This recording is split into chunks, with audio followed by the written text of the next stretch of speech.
நம்ம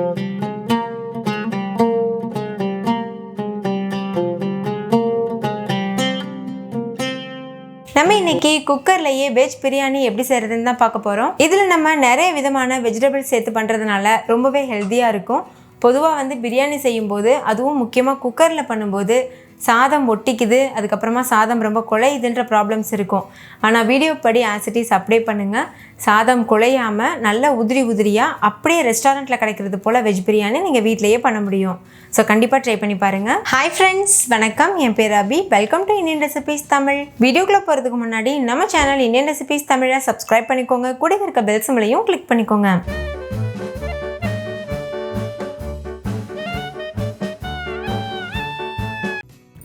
ஃபஸ்ட் இந்த ரெசிபி பண்ணுறதுக்கு ஒரு குக்கரில் 2 டேபிள் ஸ்பூன் எண்ணெய் சூடுபடுத்திக்கோங்க.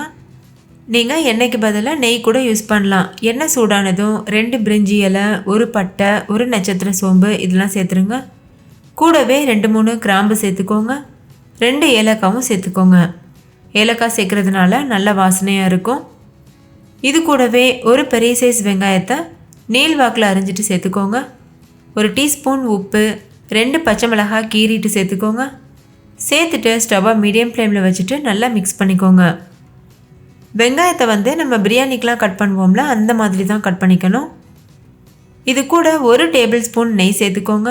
நெய் சேர்க்கும்போது நல்லா வாசனையாக இருக்கும். அதே மாதிரி டேஸ்ட்டும் நல்லா ரிச் டேஸ்ட் கொடுக்கும், அதுக்காக சேர்த்துருக்கேன். இப்போ இந்த வெங்காயம் முழுமையாக வதங்கணும். இதோட கலர் நல்லா சேஞ்ச் ஆகணும். இப்போது கலர் ஓரளவு சேஞ்ச் ஆக ஆரம்பிச்சிருக்கு. நீங்கள் பெரிய வெங்காயம் யூஸ் பண்ணுறீங்கன்னா நல்ல பெரிய சைஸாக 1 வெங்காயம் யூஸ் பண்ணுங்கள். அதே மாதிரி சின்ன சைஸாக இருந்ததுன்னா 2 வெங்காயம் யூஸ் பண்ணிக்கோங்க. வெங்காயம் அதிகமாக சேர்த்தா தான் பிரியாணி டேஸ்ட்டாக இருக்கும். இப்போ பாருங்கள், வெங்காயத்தோட கலர் நல்ல ஒரு கோல்டன் ப்ரௌன் கலரில் சேஞ்ச் ஆகிருக்கு. இது பெர்ஃபெக்டான கன்சிஸ்டன்சி. வெங்காயம் இந்த அளவுக்கு நல்ல ஒரு கோல்டன் ப்ரௌன் கலர் சேஞ்ச் ஆனதுக்கப்புறமா இதில் 1 டீஸ்பூன் இஞ்சி பூண்டு விழுது சேர்த்துக்கோங்க. ஃப்ரெஷ்ஷாக அரைச்ச இஞ்சி பூண்டு பேஸ்ட்டு சேர்த்துக்கோங்க. சேர்த்துட்டு ஸ்டவ்வை மீடியம் ஃப்ளேமில் வச்சுட்டு இஞ்சி பூண்டோட பச்சை வாசனை போகிற வரைக்கும் நல்லா வதக்கிக்கோங்க.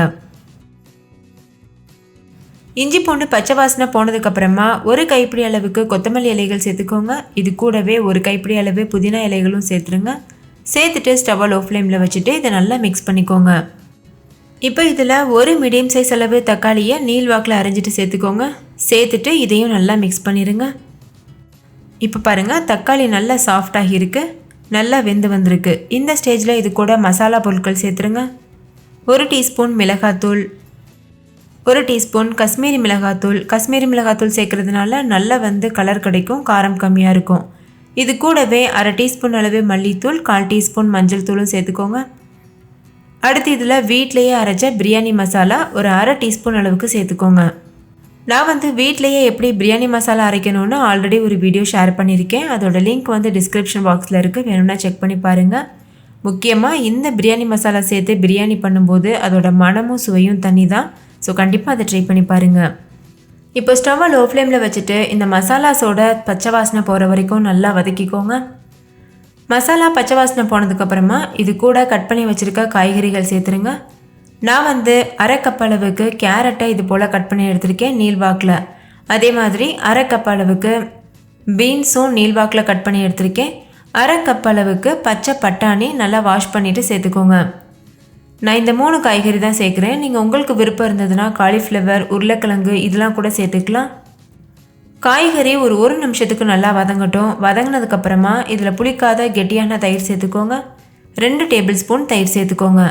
தயிர் சேர்த்து நல்லா கலந்துக்கோங்க. தயிர் சேர்த்த உடனேவே நல்லா மிக்ஸ் பண்ண ஆரம்பிச்சிருங்க. ஏன்னா இது சேர்க்கும்போது கெட்டிப்படுறதுக்கு வாய்ப்பு இருக்குது. அதனால் உடனேவே நல்லா மிக்ஸ் பண்ணிடுங்க. அப்போ ஒரு ஸ்மூதியான டெக்ஸ்சர் கிடைக்கும். இல்லைன்னா தயிர் சேர்க்கும்போது ஒரு மாதிரி திரியாக கெட்டிப்படுறதுக்கு வாய்ப்பு இருக்குது. இப்போ பாருங்கள், தயிர் நல்லா மிக்ஸ் பண்ணியாச்சு. அடுத்து இதில் தண்ணி சேர்க்கணும். நீங்கள் பாஸ்மதி அரிசி யூஸ் பண்ணுறீங்கன்னா 1 கப் ரைஸுக்கு 1/2 கப் அளவு தண்ணி சேர்த்துக்கோங்க. நான் சீரக சம்பா அரிசி யூஸ் பண்ணுறேன். 1 கப் அளவுக்கு சீரக சம்பா அரிசிக்கு 1.25 கப் அளவு தண்ணி செலவாகும். நான் இப்போ 1.25 கப் அளவு தண்ணி சேர்த்துருக்கேன். தண்ணி சேர்த்து நல்லா கலந்ததுக்கப்புறமா உப்பு கரெக்டாக இருக்கான்னு செக் பண்ணி பாருங்கள். உப்பு கொஞ்சம் கரிக்கணும். கரிச்சிச்சுன்னா நல்லா கரெக்டாக இருக்குன்னு அர்த்தம். இப்போ உப்பு பத்தலை, ஸோ நான் உப்பு சேர்த்துக்கிறேன். உப்பு ஏன் கறிக்கணும்னா நம்ம அரிசி வெந்து வரும்போது உப்பு வந்து கரெக்டாக மேனேஜ் ஆயிரும். அதனால தான். நீங்கள் எடுக்கிற சீரக சம்பா அரிசி வந்து ரொம்ப பழைய அரிசியாக இருக்குது அப்படின்னா 2 கப் அளவு தண்ணி சேர்த்துக்கோங்க. அப்போ கரெக்டாக இருக்கும். நான் வந்து புது அரிசி யூஸ் பண்ணியிருக்கேன். ஸோ 1.25 கப் அளவு தண்ணி எடுத்திருக்கேன். இப்போ நான் அரிசியை சேர்த்துக்கிறேன். சீரக சம்பா அரிசியை நல்லா ஒரு 2-3 டைம் வாஷ் பண்ணிவிட்டு 20 நிமிஷத்துக்கு தண்ணியில் ஊற வச்சுட்டு அதுக்கப்புறம் தண்ணியை வடிச்சிட்டு சேர்த்துருக்கேன். சேர்த்துட்டு நல்லா கலந்ததுக்கப்புறமா இதில் 1 டீஸ்பூன் அளவுக்கு எலுமிச்சம்பழ சாறு சேர்த்துக்கோங்க. எலுமிச்சம்பழ ஜூஸ் சேர்த்ததுக்கப்புறமா இது கூட கடைசியாக ஒரு 1/2 டீஸ்பூன் அளவுக்கு நெய் சேர்த்துக்கோங்க.